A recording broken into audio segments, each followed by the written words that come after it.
Hello dear students, good morning to all of you. आज के इस नए वीडियो में आपका स्वागत है। तो चलिए, पिछले वीडियो में मैंने क्लास 9th बिहार बोर्ड की हिंदी जो मीडियम की जो बुक है मैथ्स की, उसकी प्रश्नावली 1.3 के कुछ क्वेश्चंस को सॉल्व किया था। बाकी क्वेश्चन नंबर 5, 6, 7, 8, 9 ये क्वेश्चन रह गए थे। तो इस वीडियो में हम उसका समाधान करेंगे। ठीक है, आप लगे रहिए, हम आपके साथ हैं। क्वेश्चन नंबर 5 उसमें है कि 1/17 को 1/17 के दशमलव प्रसार में अंकों के पुनरावृत्ति खंड में अंकों की अधिकतम संख्या क्या हो सकती है। अपने उत्तर की जांच करने के लिए विभाजन क्रिया कीजिए। सिंपल सा काम है जो आप पहले से करते आ रहे हैं। 1/17 दिया गया है, ये एक परिमेय संख्या है। तो इसका दशमलव निरूपण ज्ञात करने के लिए हम अंश में हर का भाग करेंगे, जो कि यहाँ हमने किया है। देखिए, लंबी विभाजन प्रक्रिया और कुछ भी नहीं, सिंपल सा हमने भाग किया है और भाग करके यहाँ ये प्राप्त कर रहे हैं हम। तो यहाँ देखिए, फिर इतना करने के बाद यहाँ तक किया, यहाँ अब स्पेस नहीं बचा है। इस 3 को मैं उठा करके यहाँ लाया हूँ और फिर 17 से भाग दे रहा हूँ, और जो भागफल यहाँ से आया है वो फिर यहाँ पर लिखा गया है। ठीक है, तो यहाँ आप ध्यान दीजिए कि यहाँ शेषफल के रूप में लास्टली 1 प्राप्त हो रहा है, जो कि यहाँ भी स्टार्ट जब मैंने किया था तो भी 1 ही दिया गया था, फिर 1 प्राप्त हुआ है। इसका मतलब ये कि फिर 17 से इसमें अगर हम विभाजन की प्रक्रिया करेंगे तो फिर से यही सारी संख्याएं प्राप्त होंगी। अर्थात ये कि हम गिन करके बता सकते हैं कि इसके दशमलव प्रसार में पुनरावृत्ति खंड में अंकों की अधिकतम संख्या कितनी है। गिन लीजिए आप। 1, 2, 3, 4, 5, 6, 7, 8, 9, 10, 11, 12, 13, 14, 15, 16 16 अंक है। 1/17 के दशमलव निरूपण में पुनरावृत्ति में अंकों की संख्या कितनी है? 16 है। 16 के बाद 16 अंकों के बाद फिर से 0 से शुरू होगा। 0, 5, 8, 8, 2, 3 ये सारी संख्याएं आएंगी। अगर हम यहाँ आगे भी विभाजन की क्रिया करें तो उसकी करने की आवश्यकता नहीं है, नहीं तो उसके लिए तो बहुत अधिक स्पेस और बहुत अधिक टाइम की ज़रूरत है। हालांकि कोई फ़ायदा नहीं होगा, क्योंकि यही संख्याएं अब हम प्राप्त करेंगे। ओके, हम यहाँ पे ये लिख सकते हैं डॉट डॉट, मतलब कि ये संख्याएं रिपीट हो रही हैं, या इसकी जगह पे आप ये कर सकते हैं। ठीक है, ये है क्वेश्चन नंबर 5। अब चलते हैं क्वेश्चन नंबर 6। क्वेश्चन नंबर 6 में है P/Q के रूप की परिमेय संख्याओं के अनेक उदाहरण लीजिए जहाँ P और Q पूर्णांक है, जिनका 1 के अतिरिक्त अन्य कोई उभयनिष्ठ गुणनखंड नहीं है और जिसका शांत दशमलव निरूपण है। क्या आप यह अनुमान लगा सकते हैं कि Q को कौन सा गुण अवश्य संतुष्ट करना चाहिए? चलिए हम इस क्वेश्चन को स्पष्ट करते हैं आपको। यह भी बहुत ही आसान सा क्वेश्चन है, आप आसानी से समझ जाएंगे।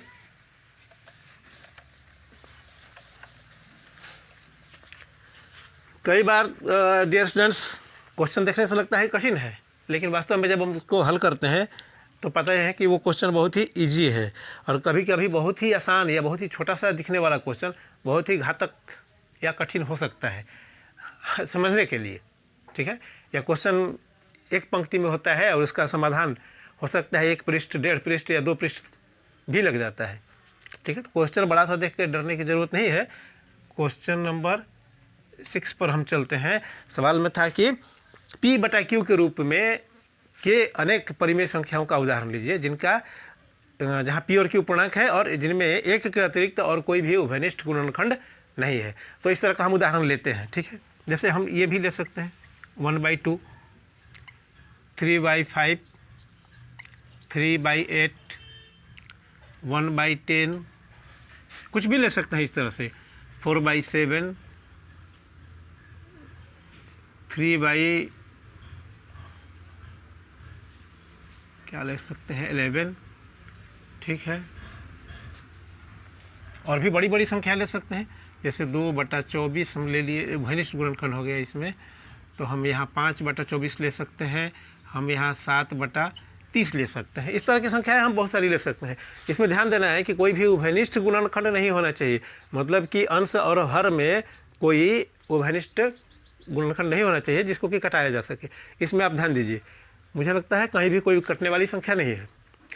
अब हम इसका दशमलव प्रसार ज्ञात करते हैं। थोड़ा सा इस दशमलव प्रसार नहीं, हम पता करते हैं कि किसका किसका दशमलव निरूपण शांत है, उन्हीं संख्याओं को लेंगे। ठीक है, तो जैसे हम 1/2 है, इसका दशमलव प्रसार ज्ञात करते हैं। तो ये नहीं भाग लगता है तो 0 दे करके यहाँ एक 0 दे सकते हैं और 5 बार में ये कट रहा है। मतलब ये कि 1/2 का दशमलव प्रसार क्या है, शांत है। ठीक है, अब हम 3/5 को चेक करेंगे। तो 3 से 5 में डिवाइड करते हैं, 0 और 0, 5 का 30, ये भी कट रहा है, इसका भी दशमलव निरूपण क्या है, शांत है। 3/8 को चेक करते हैं, तो 3 में 8 का डिवाइड करेंगे,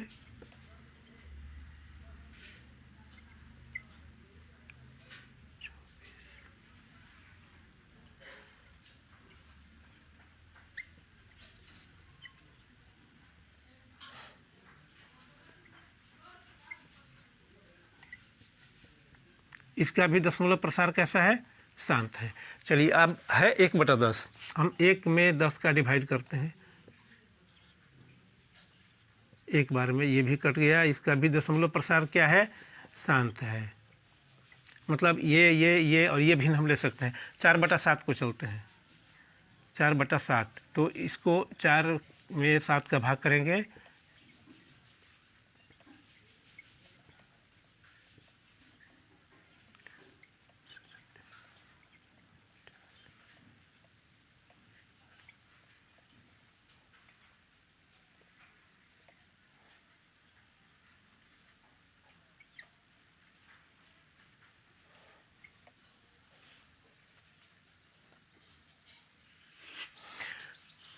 चौदह है, 6 प्राप्त होगा, फिर 7 से इसमें करेंगे तो 056, फिर 4 प्राप्त होगा। देखिए यहाँ भी 4 था, इसका मतलब फिर यहाँ शेषफल के रूप में 4 आया है, तो ये मतलब कि ये सारी संख्याएं फिर से रिपीट होंगी। मतलब इसका दशमलव प्रसार जो है क्या है, अशांत अनावर्ती है, अशांत आवर्ती है, पुनरावर्ती इसको कहते हैं। अभी आप सीखे हैं पुनरावर्ती, अशांत अनवसानी पुनरावर्ती, इसलिए कि इसमें इतनी सारी संख्याओं की पुनरावृत्ति हो रही है। तो हमें लेना था ऐसी परिमेय संख्याएं जिनमें एक के अतिरिक्त तो कोई घनिष्ठ गुणनखंड ना हो और जिसका दशमलव निरूपण शांत हो। तो ये शांत नहीं है, इसलिए हम इस संख्या को मिटा देते हैं, इसको नहीं लेंगे। ठीक है, हम और आगे करते हैं।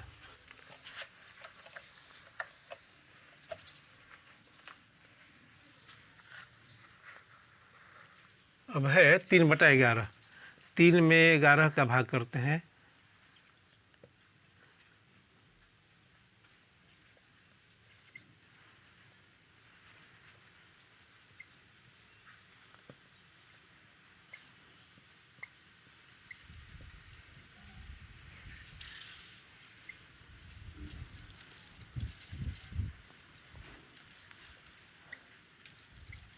देखिए फिर शेषफल 3 प्राप्त किए हैं, अर्थात 2727। यहाँ ये जो संख्या है 2727 रिपीट हो रही है, तो इसका भी दशमलव प्रसार क्या है, अशांत और पुनरावर्ती, अशांत अनवसानी पुनरावर्ती है। ठीक है, तो इस संख्या को भी हम नहीं लेंगे, इस संख्या को भी नहीं लेंगे। और अगला है 5/24, समझना है, इसलिए मैंने इतना एग्जाम्पल लिया है और क्वेश्चन में भी बोला गया है कोई एग्जाम्पल लीजिए। देखिए यहाँ भी 24 का भाग 5 में नहीं लग रहा है, तो 0 देखिए यहाँ 0 बिठाएंगे, 24 दूनी 148 होगा, 2 बचेगा, 0 नहीं जाएगा, 0 0। ठीक है, मुझे लगता है 8 बार में जाएगा, इसके 2 हासिल 3 19, यहाँ बचता है 8, 0 24 3 72, 8 0। देखिए अब 8 आ रहा है, तो अब बार बार यहाँ से 3 आते जाएगा, ये इसको मिटा करके हम ये लिख सकते हैं, 3 की पुनरावृत्ति होगी, तो इसका भी दशमलव निरूपण कैसा है, अशांत, अशांत है और पुनरावृत्ति है, तो हम इस संख्या को भी नहीं लेंगे। चलिए आगे चलते हैं, एक और बचा है मेरा एग्जाम्पल, उसको भी देख लेते हैं, उसको भी देख लेते हैं। 7, 30 से इसको डिवाइड करेंगे, 0 दशमलव देखिए, 1 0 दे सकते हैं, 30 दूनी 60 होगा, यहाँ बचता है 10, 1 0 90 10। ठीक है, देखिए यहाँ भी अब 3 3 रिपीट हो रहा है, ये भी अशांत है, ठीक। तो इसको भी हम नहीं लेंगे, ये भी संख्या में हमारे एग्जाम्पल में शामिल नहीं है। अब कहा गया था ये कि उसके क्यू के ऊपर ध्यान देना है हमें। क्यू मतलब हर, P बाई क्यू, P अंश और Q हर है। तो इन सारे जो हमारे परिमेय संख्याएं जो ये सारी हैं, इसके हम हर के ऊपर ध्यान देंगे कि इसमें क्या है, क्या खासियत है कि इनका दशमलव निरूपण शांत है और बाकी जो यहाँ संख्याएं थी उनका दशमलव निरूपण अशांत पुनरावर्ती था। आखिर क्या वजह है, इसमें क्या क्वालिटी है? तो हम देखते हैं, इसका हर है 2, मतलब 2 का अगर हम प्राइम फैक्टराइजेशन करें तो 2 × 1 प्राप्त करेंगे। यहाँ है 5, तो 5 का प्राइम फैक्टराइजेशन करते हैं तो 5 × 1 प्राप्त करते हैं। 8 है, 8 को हम 2 × 2 × 2 लिख सकते हैं। अभाज्य गुणनखंडन मैं कर रहा हूँ, आप ध्यान दीजिए, ठीक है। और यहाँ है 10, इसका जो है हर जो है 10 है, तो इसको हम लिख सकते हैं 2 × 5, ठीक है। इसको, और जहाँ इसको भी देखते हैं, इसका दशमलव निरूपण अशांत था, आप ध्यान रखिए। यहाँ है हर 30, तो इसका करते हैं, तो इसका जो है आता है इतना 2 × 3 × 5, 30 को लिख सकते हैं 2 × 3 × 5, ठीक है। अब देखिए समझना क्या है कि जिन परिमेय संख्याओं का दशमलव निरूपण शांत है उसके हर में क्या खासियत है, क्या विशेषता है, और जिसका दशमलव निरूपण अशांत है उसमें इससे क्या अंतर है। अंतर स्पष्ट दिखाई दे रहा है कि जिन परिमेय संख्याओं का दशमलव निरूपण शांत होगा उसके हर के अभाज्य गुणनखंडन में केवल 2 या केवल 5 या केवल 2 और 5 ही हो सकते हैं। इन दोनों संख्याओं के अलावा, मतलब 2 और 5 के अतिरिक्त तीसरी कोई संख्या नहीं होती है, तब जाकर के उसका दशमलव निरूपण शांत होगा। अगर 2 और 5 के अतिरिक्त और कोई संख्या है, जैसे यहाँ 3 है, इसके अभाज्य गुणनखंडन में 2 और 5 के अतिरिक्त 3 है और इसका दशमलव निरूपण अशांत, स्पष्ट है। आप लिखेंगे कि हमने इस तरह से परिमेय संख्याओं का अनेक उदाहरण लिया और उनका दशमलव निरूपण भी ज्ञात किया और फिर ये चेक किया, इस पर गौर किया कि जिनका दशमलव निरूपण शांत है उनके हरों में ये गुण है कि उन हरों के अभाज्य गुणनखंडन में केवल 2 या केवल 5 या केवल 2 और 5 ही होना चाहिए, जैसा कि आप देख रहे हैं, ठीक है। ये गुण होना चाहिए, बस यही है, इस प्रश्न में यही था। कौन सा गुण संतुष्ट करना चाहिए, तो क्यू को यही गुण संतुष्ट करना चाहिए कि क्यू के अभाज्य गुणनखंडन में 2 और 5 के अतिरिक्त और तीसरी संख्या नहीं होनी चाहिए, तीसरी कोई अभाज्य संख्या नहीं होनी चाहिए, स्पष्ट है। इसको इस तरह से भी लिख सकते हैं कि 2 और 5 जिसकी हर का जो अभाज्य गुणनखंड है वो 2 और 5 की घातों के रूप में ही होना चाहिए। ओके, ये था 6 नंबर सवाल। अब है क्वेश्चन नंबर 7। क्वेश्चन नंबर 7 पर जरा गौर करते हैं क्या है। क्वेश्चन नंबर 7, ऐसी 3 संख्याएं लिखिए जिनके दशमलव प्रसार अनवसानी अनावर्ती हो। अनवसानी अनावर्ती हो, अनावर्ती का मतलब ये संख्याएं रिपीट नहीं हो रही हो। 3 संख्याओं का उदाहरण लेना है। यह क्वेश्चन बहुत ही ईजी है, हम एग्जाम्पल में ले सकते हैं। एग्जाम्पल 1 हम लिख सकते हैं 0.010001 0001 00001, ठीक है। ये एक उदाहरण हो गया। देखिए यहाँ पे 0 की संख्या बढ़ती जा रही है, मतलब समान रूप से संख्याएं रिपीट नहीं हो रही हैं, भिन्न संख्याएं आप प्राप्त कर रहे हैं। और भी हम उदाहरण ले सकते हैं 0.10305789179179, इस तरह से कुछ भी लिख सकते हैं। नॉन रिपीटिंग संख्या, जो एक ही संख्या बार बार रिपीट ना हो, तो ये भी एक एग्जाम्पल हो सकता है। इस तरह से और भी हम कुछ भी संख्या ले सकते हैं, 003450792178117, कुछ भी लिख सकते हैं। इस तरह से संख्याएं रिपीट ना हो, तो ये उस तरह की संख्याएं हैं जिनके दशमलव प्रसार अनवसानी अनावर्ती हैं, ठीक। ये था क्वेश्चन नंबर 7। क्वेश्चन नंबर 8 है, परिमेय संख्याओं 5/7 और 9/11 के बीच 3 अलग अलग परिमेय संख्याएं ज्ञात कीजिए। वो भी आसान सा है। क्वेश्चन नंबर 8, 5/7 और 5/7 और 9/11 के बीच, ठीक है। तो हम क्या करते हैं कि 5/7 और 9/11 का दशमलव निरूपण ज्ञात करते हैं पहले।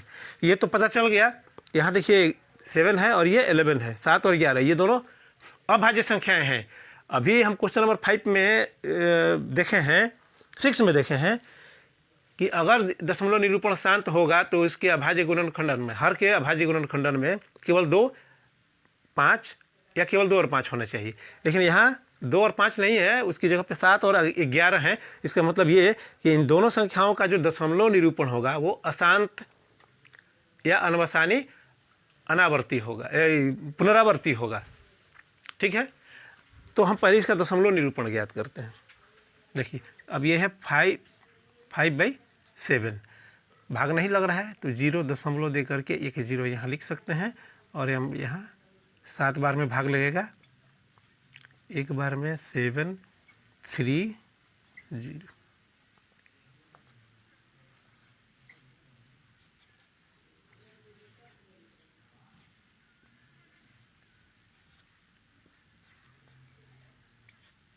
ठीक है, इस तरह से हमने प्राप्त कर लिया। आगे यहाँ संख्याएं आ रही हैं। इस तरह से 9/11 का भी हम दशमलव निरूपण ज्ञात करेंगे।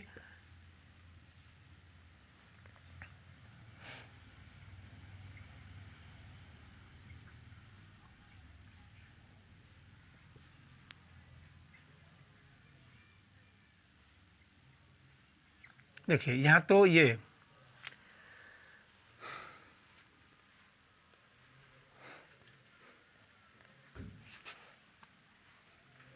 ये 8181 रिपीट हो रहा है, 8181 ये संख्या रिपीट हो रही है, ठीक। हमने ज्ञात कर लिया है। तो अब हम क्या करेंगे कि देखिए यहाँ है 7 पॉइंट, इसको ज़रा आप याद रखेंगे, मैं मिटा रहा हूँ, यहाँ लिखूँगा।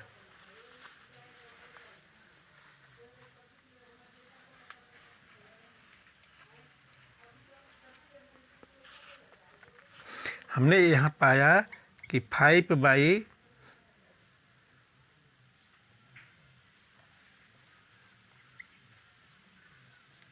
बराबर ये संख्या और ये है 9/11 बराबर ये संख्या हमने प्राप्त किया है।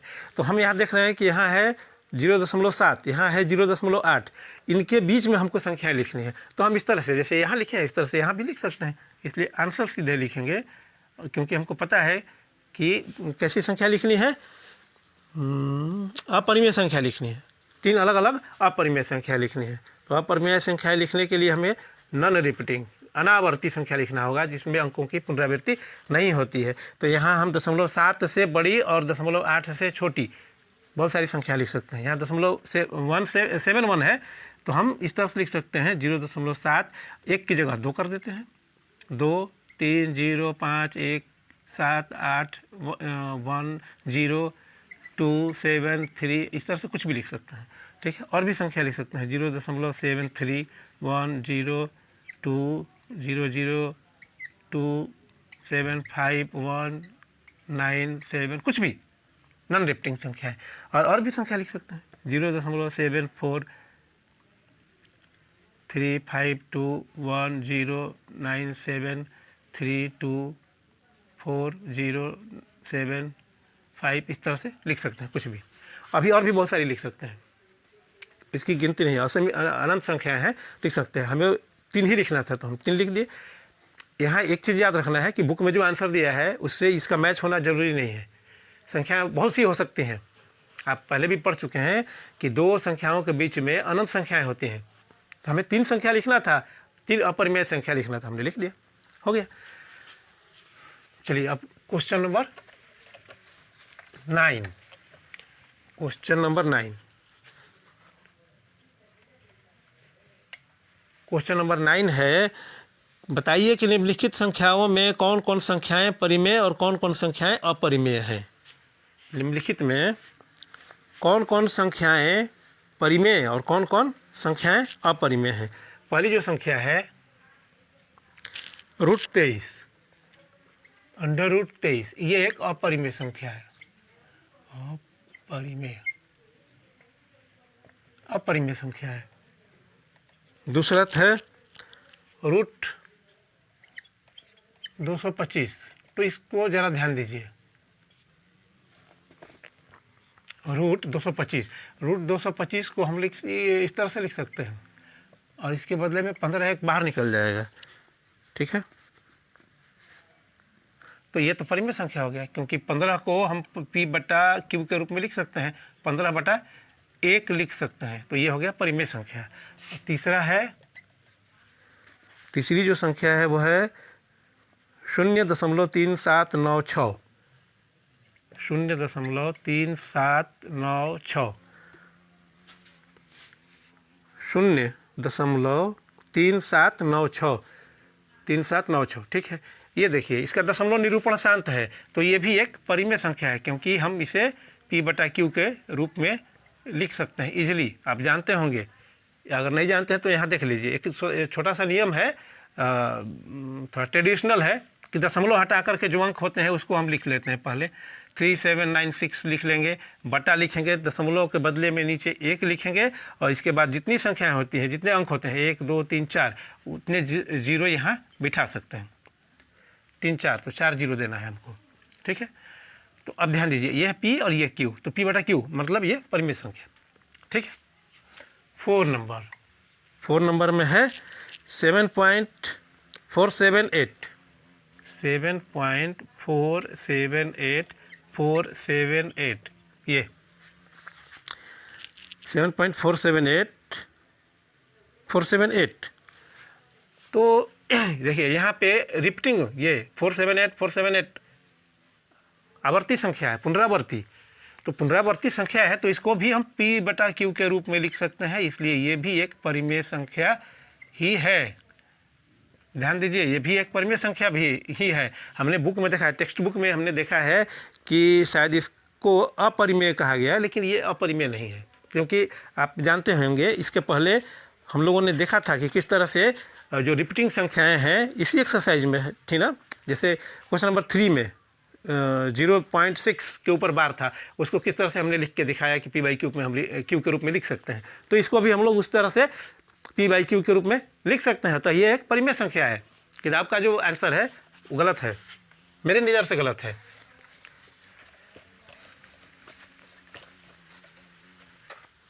क्वेश्चन नंबर 5, इसमें का जो क्वेश्चन नंबर 5 है 1.101, 1.101, 101, 001, 001, 0001,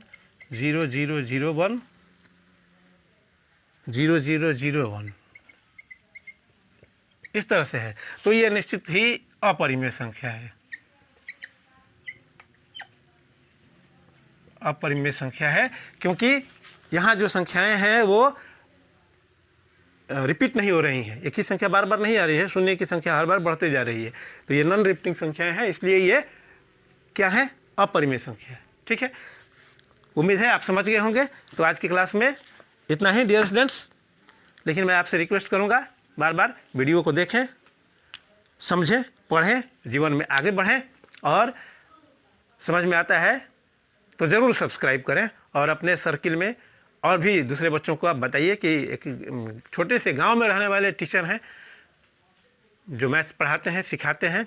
अगर सीखना चाहते हो तो यूट्यूब चैनल पर लाइफ चेंजर क्लासेस सर्च करो, सब्सक्राइब करो और पढ़ो। Okay, thanks a lot, have a nice day.